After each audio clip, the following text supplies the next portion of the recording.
All right, it is 4 o'clock, so I'm going to go ahead and get started now. I'd like to welcome you all to the April installment of the Navigating Loss webinar series. This presentation is on navigating Alzheimer's. And this webinar is geared mainly towards people who are caregivers, family, and friends of those who have been diagnosed with Alzheimer's. And the goal is to provide some guidance for supporting yourself and your loved ones who are facing the unique challenges of navigating your way through the losses associated with this disease.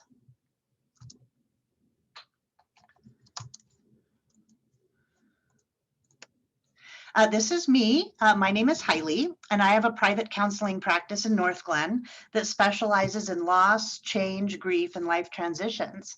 I am accepting new clients, and I'm able to schedule in-person appointments at my office using COVID precautions, as well as provide telehealth sessions to anyone in Colorado. Counseling is an encore career for me. At the age of 50, I finally got tired of people telling me I had missed my calling and should have been a therapist. So I went back to school, got my master's degree in clinical mental health counseling from Regis, and I'm really thrilled to be doing something that I love. In my hospice work and as a grief counselor, I've had the privilege of working with many people who are themselves contending with Alzheimer's, as well as with their loved ones who are struggling, and just how to provide good care for them. I've been so inspired by the love, courage, resilience, and creativity that I have witnessed in this work. So here's some Alzheimer's by the numbers. As baby boomer population ages, we're seeing a large uptick in the number of people who are diagnosed with Alzheimer's every single year. There are currently almost 6 million people in the US who are living with Alzheimer's disease, which is about 10% of the population over the age of 65. What that means is that 1 in 10 families are going to find themselves in the position of navigating the reality of caring for someone who has Alzheimer's and needing support and resources. Alzheimer's is the 6th leading cause of death in the US, and around 2/3 of the people living with Alzheimer's are women. So a lot of people use the term dementia and Alzheimer's interchangeably, so I thought it might be helpful here to describe how the two are different. Dementia is the overall umbrella term for the category of symptoms associated with memory loss, thinking, behavior, and function that are severe enough to interfere with daily life. This is not a normal part of aging. Only about 14% of the aging population will experience some form of dementia. So the experience of the occasional forgetfulness or senior moments, as they call them, that are normal part of agency does not necessarily mean that someone has symptoms of dementia. Alzheimer's is a disease, one that attacks and kills neurons, and it has a disruption of the connections between networks of neurons by a buildup of protein that causes plaques and tangles in the brain. So far, there is no cure for Alzheimer's, and it is a progressive disease that first shows up in the form of memory impairments. So even before the official diagnosis, you may have noticed some of the typical symptoms that start showing up, such as confusion about time, getting lost even in familiar places, maybe some trouble following conversations, misplacing and forgetting things, putting things in strange places, having trouble doing simple tasks that they've always done with no trouble before, and some atypical changes in mood and behavior. And this can be extremely alarming for people who are experiencing these things and who in the early stages are very aware that something's wrong and that things are feeling off kilter and disorienting. Getting the diagnosis confirmed is a time of shock, thinking that there must be some mistake. Maybe they're wrong. Surely it's something else. Anger is also an extremely common response. One family described it as feeling as though their mother was on death row, even though she was completely innocent of any crime. People are often afraid to tell anyone that they've been diagnosed with Alzheimer's because of the stigma attached to it. People start to treat you differently and talk about you rather than to you. One woman newly diagnosed with Alzheimer's said that her friends had already written her off as not capable of having a conversation, and her neighbors would cross the street rather than having to run into her and talk to her. She said she felt like people were treating her like she had the plague, being dismissive of her, and she felt completely voiceless as people talked about what to do about her rather than talking directly to her. Doctors can be really cold and dismissive as well, treating the disease rather than the human who happens to have the disease. Some doctors can say some really callous things. One patient said that her doctor said, "It won't be so bad for you. You won't be aware of anything. It's your family and caregivers who will bear the brunt of this." Which brings us to another thing that comes up for people who received this diagnosis. They're afraid of being a burden on their families. They don't want the end to be undignified, and they are terrified of losing themselves and knowing how hard it will be for the people that they love. Some of the other themes that come up for people when they receive an Alzheimer's diagnosis are some of the things you would expect. An ambiguous sense of loss and grief as you adjust to the reality of what the future will look like now for you, and a deep sense of mourning of the future you had imagined, which will no longer be possible. And of course, there will be justifiable depression, fear, and anger about the injustice of it. And it can leave you feeling unfairly singled out and afraid of what it will be like as the disease progresses.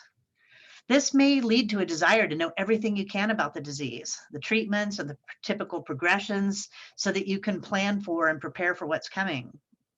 Many people also seem to, more quickly than anyone else had ever imagined, come to this position of radical acceptance for what it is and seek to reassure themselves and everyone around them that we'll just take it one day at a time and get through it together, as they begin to focus on planning for doing something sooner rather than later, what they want to do while they still can, and what parts of themselves are still strong rather than what parts don't work anymore.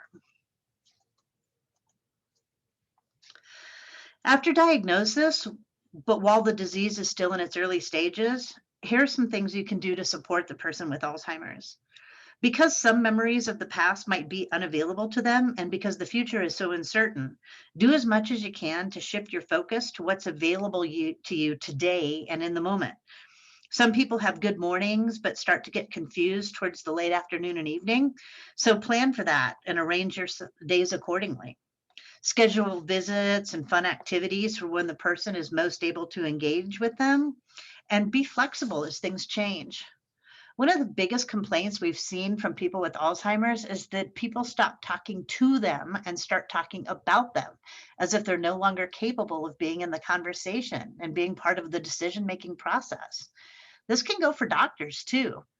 One patient described her doctor going from speaking to her about her diagnosis and prognosis to completely ignoring her and speaking to her husband after the disease was confirmed.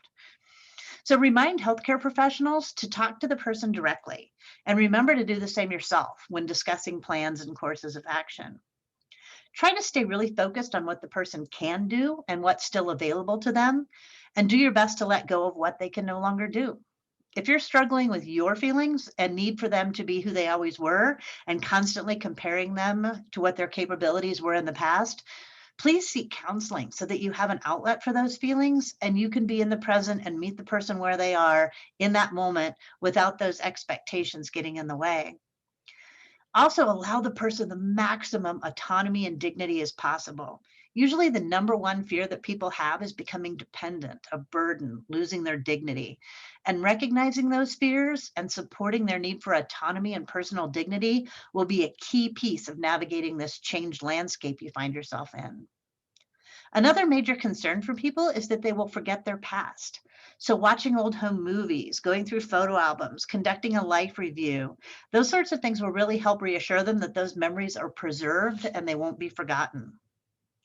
There's a big gap in Alzheimer's research in what the lived phenomenological subjective experience of Alzheimer's is like from the perspective of the person who has it. So see if there's any research studies that they can participate in to give them a sense of using this hardship in service of something bigger than themselves. It can also help to manage the terror of the experience, to be interviewed about what it's like so that they can describe what's happening kind of with a scientific curiosity and detachment. Being asked about what it is like for them and being open and accepting of what their experience is of it can serve to let you into their world a little bit and see things the way they do and deepen your understanding of what's happening. It can also be enormously helpful for people in early stages of Alzheimer's to be in a support group So there's this feeling of universality and shared experience and knowing that you're not alone in what you're dealing with. At the end of this presentation, I'll have a slide with some places you can go to tap into support groups and other resources, both for yourself and for the person who has Alzheimer's. Finally, it can be a big gift for you to take the time to tell the person how grateful you are for their role in your life and how much you appreciate what has been given to you from them, and be really specific about what you've learned from them and how this influence has had a mark on you. All people nearing the end of life, not just people with Alzheimer's, want to know that they mattered, that they made a difference, and that they will be remembered. As the Alzheimer's advances and the needs of the person begin to change, one of the biggest needs that they have is a feeling of safety so that the panic doesn't take over. You can help support this by acknowledging and validating those feelings of fear, grief, and loss, just by saying things like, I know this must be really scary for you and sad. Don't worry, I'm here. I'll be here every step of the way, and we'll get through this together. Project calm and confidence and speak in soothing tones, even when you don't feel calm and confident. Find people outside of the relationship to vent your own feelings of frustration, anger, injustice, and fear. And if you live in a large home, think about shutting off some areas of the house to make their environment as small and cozy and familiar and manageable as possible. Get a predictable and steady routine established so that they know what to expect. Meals at regular times, going for walks, visiting hours. Remind them often about what's coming next and what to expect. Be patient and kind and provide a lot of touch and affection. A reassuring arm around the shoulder, stroking their hair, holding their hand. Rocking really seems to be a movement that is soothing. So look into getting a comfortable rocker recliner so that they can self-soothe by rocking. When cognition starts to fail, there's still a person in there who can experience emotional and physical sensation. Laughter, a warm tone, a kind word, reading familiar poetry or a book to them, gentle touch, having something really soft and cuddly. A lot of Alzheimer's patients like stuffed animals or dolls or really soft blankets that are soothing and comforting. And many people with Alzheimer's have a really vivid inner world. So learning the language of that world and asking them questions and rolling with it, ask them what they're seeing, what they're feeling, what they're hearing and experiencing can give them a sense of connection with you, even though they might not fully remember who you are or who they are. One of my elderly hospice clients saw herself as a high school student and me as her best girlfriend who'd come to visit. We would talk about what her mother made her for lunch or the dress that her mother sewed for her. And she would say that her boyfriend might come to visit her later. Reminding her that she was 87 and that her mother was dead and that she didn't have a boyfriend didn't seem to serve any purpose. So we would spend the afternoon cutting up magazines and making collages and gossiping about the boys in her school and her friends and just spending time with her in her subjective world.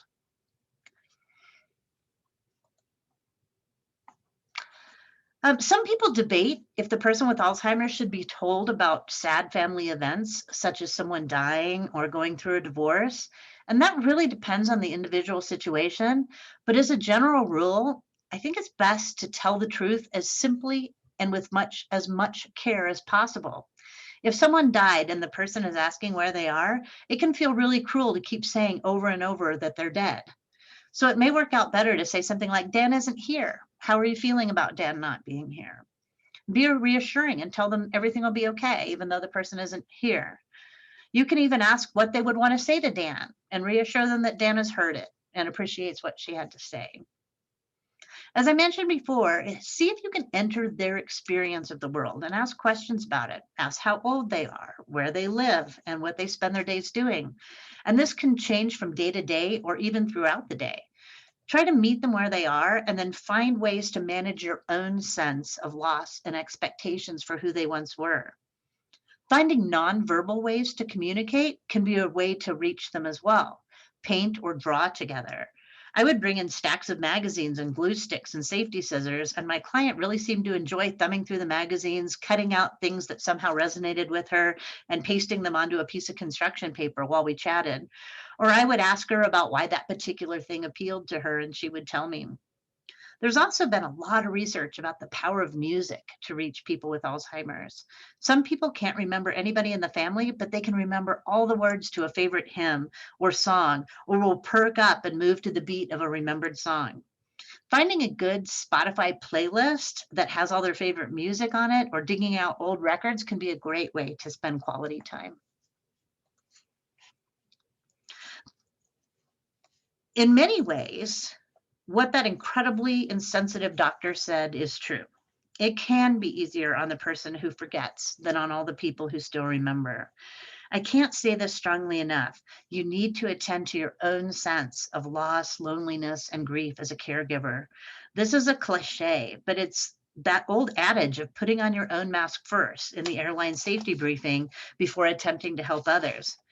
Being a caregiver for someone with Alzheimer's requires a great deal of grieving the person, even though they are still very much alive.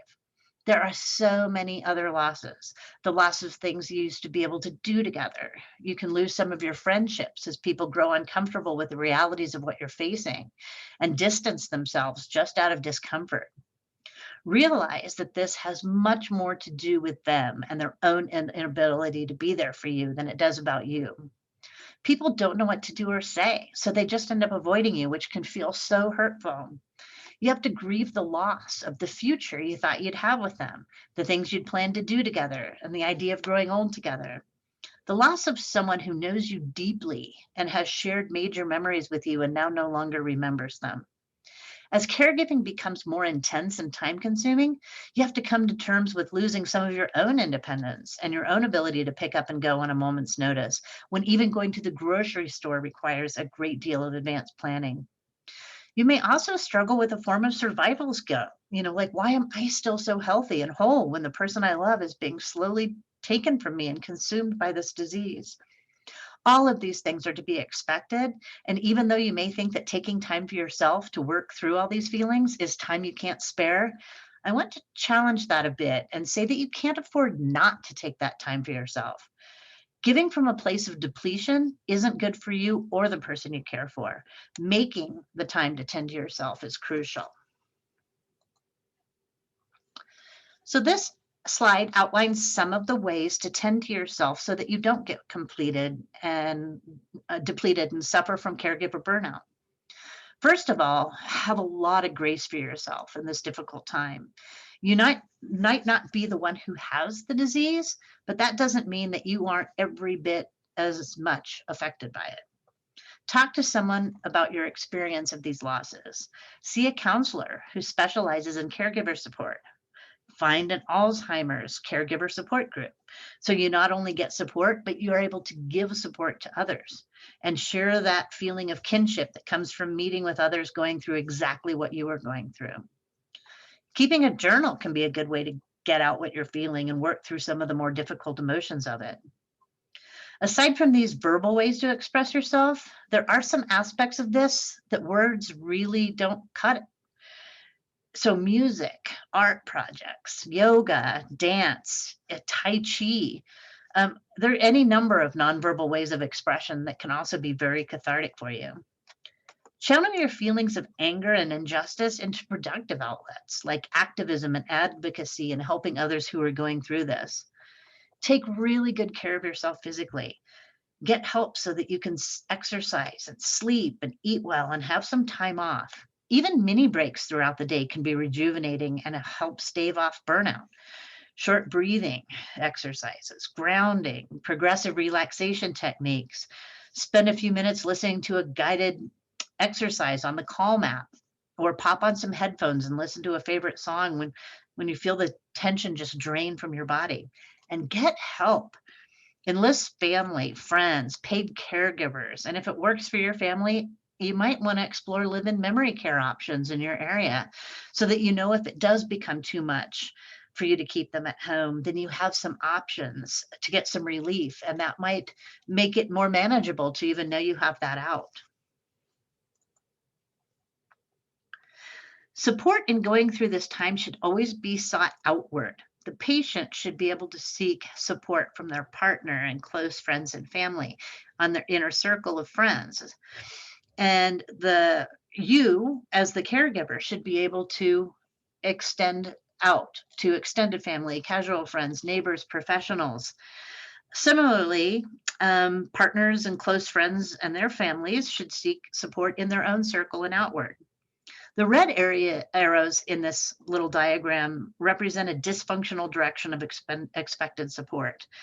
Neighbors and extended family should not seek support from the partner, close friends, inner circle, and caregivers. And people in the inner circle, even those closest to the person with Alzheimer's, need to find and seek support outside of this core relationship in service of their own needs. Having honest, open, and genuine communication is important inwards, and things shouldn't be kept from the person who has received the diagnosis. But in seeking support, keep those needs either in your circle and outward.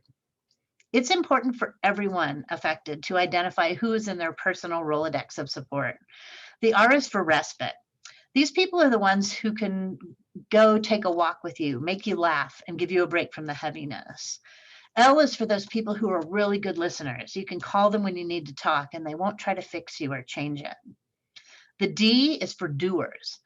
This is that friend who organizes a meal train and helps with household chores, or the guy next door who comes to mow your lawn or shovel your walk.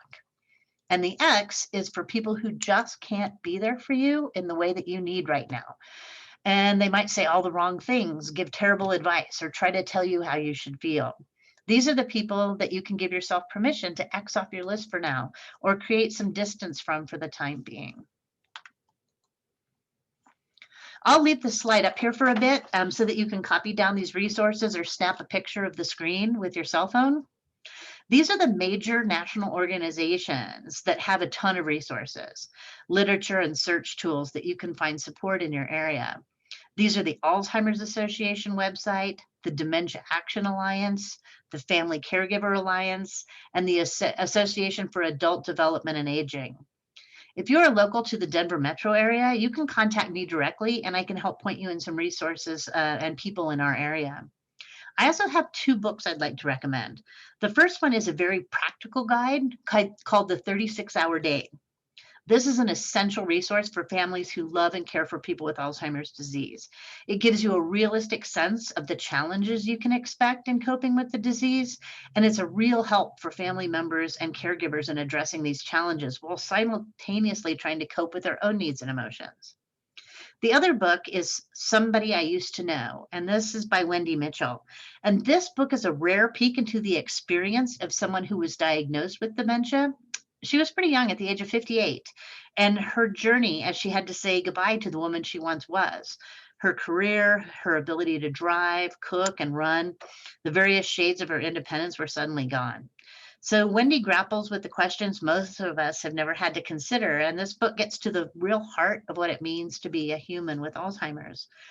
It's both a heart-rending tribute to the women Wendy used to be and a brave affirmation of the woman she became while living with dementia.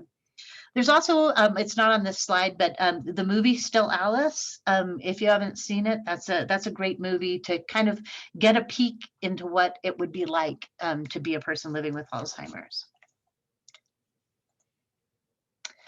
So this last slide is my contact information and the location of my private practice. If you or someone you know would like to do individual counseling, I do specialize in loss, grief, change, and life transition, including support for caregivers. And I do have a lot of experience working with people who have Alzheimer's in their families. I am accepting new clients. I have evening and weekend appointments available, both in office and by telehealth. And if money is an issue, I can offer a sliding scale fee structure to make counseling affordable to anyone who needs it. I would be honored to support you in your personal journey through navigating this difficult time and supporting someone with Alzheimer's. Please reach out to me if you have any questions. And if you're not comfortable asking in an open forum, or if you're listening to a replay of this on my YouTube channel, I'm now going to turn off the recording so that we can begin the Q&A session. For those of you watching the replay on YouTube, thank you so much for watching.